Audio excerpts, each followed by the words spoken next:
So, lecturer and friends, today we are going to present about case study 1 HCI. So, the contents are about question 1, question 2, question 3, and question 4.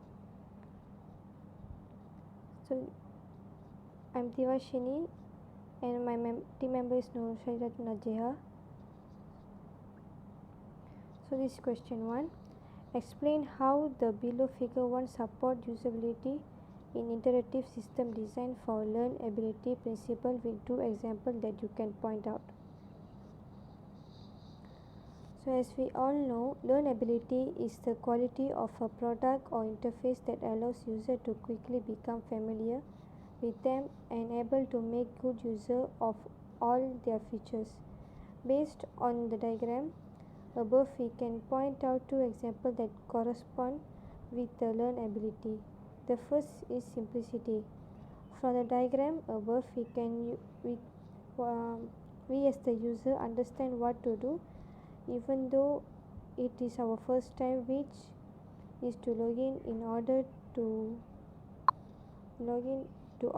use the app. Upon seeing this interface, thus corresponding with the first learnability principle, which is simplicity. Simplicity. So second example we can point out is the application that we can use to sign in. We can see numerous ways to log in such as Facebook, Gmail and Apple ID. This is based on the learnability principles familiarity. The principle is based on the idea that user interfaces are at their best when there are no surprise for the user. Next. So this is question 2.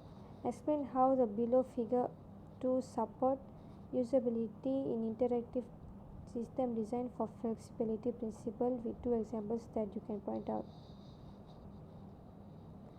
So this flexibility principle is the multiplicity of ways the user and system exchange information. There are few examples that we can see from the diagram above.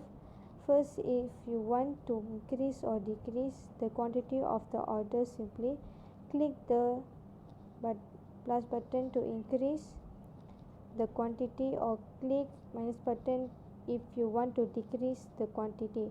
Secondly, we can delete the purchase that we no longer want to buy.